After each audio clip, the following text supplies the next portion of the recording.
Yes, student. This is a term of vector form of the Coulomb's law.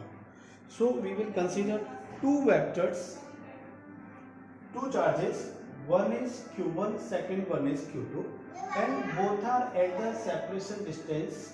That separation distance indicate by r12 or r21. I will discuss it later. मैं इसे बाद में एक बार करता हूँ. पहले बात करता हूँ मैं. The first vector whose position vector r1, second vector whose position vector r2. Clear? When the force exert on 2 due to 1, 1 के कारण जब 2 पर फोर्स लगेगा तो देखो ये डायरेक्शन आ गया और इसे कहेंगे फोर्स F2 पर. When the force exert on 1 due to 2, ये अब डायरेक्शन आ गया, इसे कहेंगे force on 1 due to 2. Both are equal and opposite charge, that's why they will repel to each other. दोनों का फोर्स अपोजिट डायरेक्शन में होगा. Clear? Now position vector r1 and position vector r2. अब ध्यान ये रखना है कि दोनों के बीच के डिस्टेंस को r12 और r21 कैसे करेंगे. देखिए, when force apply on 2 due to 1, इस 1 के कारण 2 पर फोर्स लगेगा तो डायरेक्शन ही है. ये एरो लगा दिया मैंने, ये लीडिंग वेक्टर कहेंगे इसको, लीडिंग वेक्टर. ये इस लीडिंग वेक्टर को कहेंगे r12, 1 से 2 की तरफ r12. तो मैं लिख देता हूं r12 equal to leading vector from 1 to 2, 1 से 2 की तरफ. ध्यान रखना है इस चीज का. ऐसे ही फिर देखो इधर आएगा, जब फोर्स 1 पर लगेगा और 2 के कारण लगेगा तो डायरेक्शन इधर आएगा, क्योंकि 1 पर फोर्स इधर है. तो इसको लिखेंगे, ये डायरेक्शन ये चलेगा 2 से 1 की तरफ, 2 बार. तो इसको कहेंगे बेटा r21 equal to leading vector from 2 to 1. Clear? ये ध्यान रखना है. तो जब फोर्स ऑन 1 2 यूज होगा तो लीडिंग वेक्टर 2 1 वाला लगाएंगे. जब फोर्स ऑन 2 1 यूज होगा तो वेक्टर 1 2 लगाएंगे. यही ध्यान रखना है इस टॉपिक का, यही मेन कंसेप्ट है. ठीक है. एक चीज और मैं बता देता हूं आपको. मैं थोड़ा सा इसको वेक्टर रोटेशन से सॉल्व करता हूं. देखिए, O से Q1 तक का डिस्टेंस फर्स्ट कितना है r1. एक वेक्टर ये, क्योंकि इसका डायरेक्शन ही आएगा. दूसरा एक वेक्टर ये, इसका डायरेक्शन ही आएगा. ठीक है.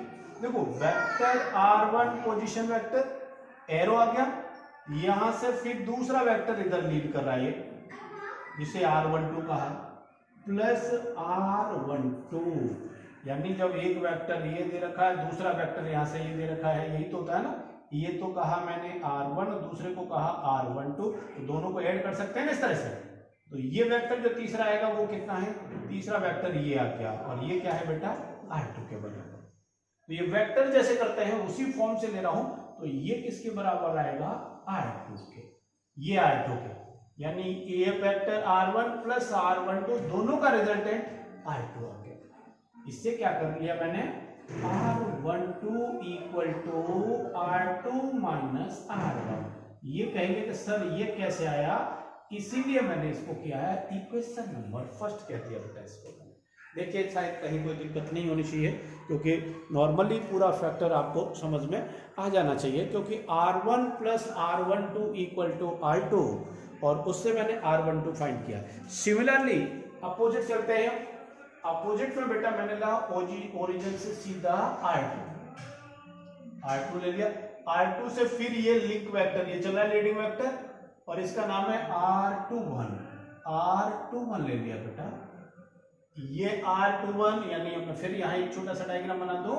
कैसे, मैंने फर्स्ट वेक्टर ये लिया था ये, और इसका नाम था r2, बिल्कुल सही, जो ये पूरा किया.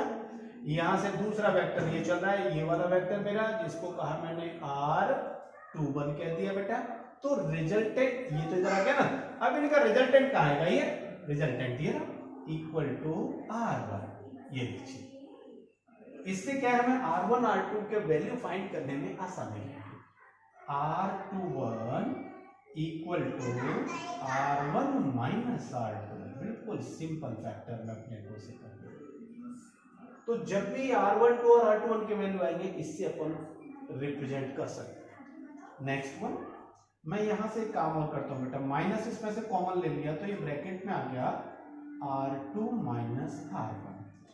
R2 माइनस R1 कितना है, minus R12, that is R21 equal to minus R12, both are equal and opposite. दोनों डिस्टेंस इक्वल है बट एक दूसरे के अपोजिट हैं, क्योंकि जब F12 लीडिंग वेक्टर आए, F12 आएगा तो लीडिंग वेक्टर 21 आएगा, और जब F21 करेंगे तो लीडिंग वेक्टर 12 करेंगे। जिधर फोर्स का डायरेक्शन है उसी डायरेक्शन के लीडिंग वेक्टर को कंसीडर कर लेंगे।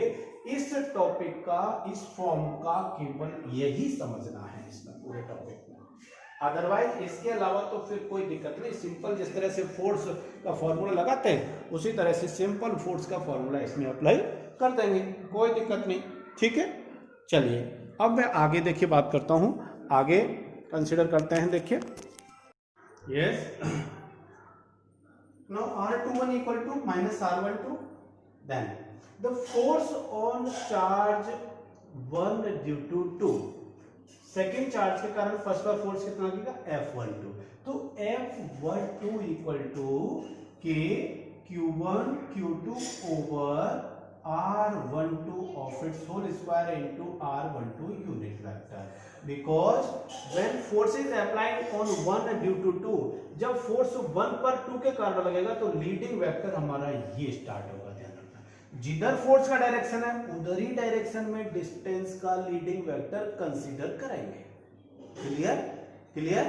Next, when force on 2 due to 1 से 2 की तरफ फोर्स लगा हुआ है F21, force on 2 due to 1, that will K equal to Q1 Q2 over R12 of its whole square into R12 unit vector. Means क्या हुआ इसका कि जब फोर्स 2 पर 1 के कारण लगा है तो डायरेक्शन ही आएगा, और जब ये डायरेक्शन आएगा तो लीडिंग वेक्टर डिस्प्लेसमेंट का भी यही कंसीडर किया जाएगा, तो उस समय क्या कहेंगे, R12, क्या लीडिंग वेक्टर R12, जो किधर है R12, leading vector from 1 to 2, 1 से 2 की तरफ, ठीक है। तो मैंने क्या किया, F21 equal to k Q1 Q2 over R12 of its whole square R12, ठीक, क्लियर। नेक्स्ट मैं थोड़ा सा इसमें करेक्शन कर लेता हूं। मैंने क्या किया, इसमें से माइनस साइन एक कॉमन लिया, क्योंकि R12 इक्वल टू क्या होता है, R21, बट अपोजिट होता है, ठीक है। तो अपोजिशन के लिए मैंने क्या किया, माइनस साइन कंसीडर करके के Q1 Q2 ओवर R12 को R21 लेकर, R12 unit vector R21 unit vector, ये डिस्टेंस तो सेम है इसलिए इसमें कोई दिक्कत नहीं है। क्लियर, यहाँ R12 भी लिखा रहता तो भी चल जाता, मेन तो ये चेंज कर लेते हैं हमें दोनों आपस में। इससे क्या हुआ, माइनस आ गया, माइनस आते हैं ये वैल्यू किसका है, हमारा फोर्थ इक्वेशन का।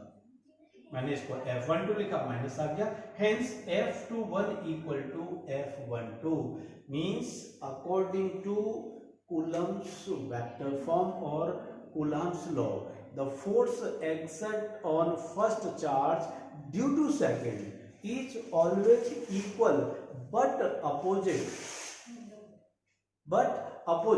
That is the force on 1 due to 2 equal to force on 2 due to 1 होता है, ठीक है। तो ये हमारा इस तरह से वेक्टर फॉर्म है। इस वेक्टर फॉर्म में केवल और केवल ये R21 और R12 का फैक्टर है जो हमें करना होता है। एक चीज थोड़ा सा है, एनसीईआरटी में आपको थोड़ा सा इसका डिफरेंट फैक्टर मिलता है, मैं बता देता हूँ। एनसीईआरटी कहता है कि F12 equal to k Q1 Q2 over R12 of its whole square R12 unit vector, वो ये कहता है, ठीक है। ध्यान रखना है, मैं गलत नहीं किसी चीज को कह रहा, मैंने जो फैक्टर इसमें दिया है मैंने डायग्राम में मैथमेटिकली भी समझा, लेकिन ये कहता है कि R force on 1 due to 2, यानी कि डायरेक्शन इसको अगर लिखे तो फोर्स ऑन 1 ड्यू टू 2, ये आ गया 1 2 से 1 की तरफ, ठीक है। यहाँ ये डायरेक्शन को भी ये कहता है कि 1 to 2, यानी उसमें भी ये शो करता है कि 1 और ये 2 इस तरह से, लेकिन वेक्टर में ये वेक्टर में ये रिप्रेजेंट नहीं होता, ये वेक्टर हमेशा ये लगाया जाता है 1 से 2 की तरफ, और ये 1 पर 2 से है, ठीक है। तो कोई दिक्कत नहीं, वो इसके अकॉर्डिंग सिमिलरिटी में इस चार्ज को शो करता है। हाँ, इसको लिख सकते हैं, ये काम और है, F12 इक्वल टू F12 लिखा हम लिख सकते हैं, लीडिंग फ्रॉम 1 to 2, ये उसने एनसीईआरटी की लाइन में दे भी रखा है। आप एनसीईआरटी के उसमें जहां ये लिखा है उसमें लिखेंगे 1 to 2, 1 to 2 ये लिखा हुआ भी वहां लीडिंग वेक्टर, ध्यान रखना इस चीज का, ठीक है। तो कोई दिक्कत नहीं, आप उसे फॉलो करें, अदरवाइज मैंने मैथमेटिकली ये बता रखा है, जिसे भी फॉलो करें, मस्ट बी दैट के the force are equal and opposite. So this is the vector form of the Coulomb's law. इसके बाद इसका अगला लेक्चर आगे आएगा, इसकी कुछ एक्सरसाइज करेंगे और कुछ न्यूमेरिकल्स हैं जो एनसीईआरटी के न्यूमेरिकल्स हैं। देखिए ये वीडियो आपके स्टेट बोर्ड के लिए या सेंट्रल बोर्ड के लिए, दोनों के लिए काम का है, क्योंकि दोनों में कूलॉम्स लॉ तो एक ही है, ठीक है। अब इसके बाद में आप पूरा का पूरा, अगर आपने वीडियो देख लिया हो तो वीडियो को लाइक कीजिए और चैनल को सब्सक्राइब कीजिए। Thank you.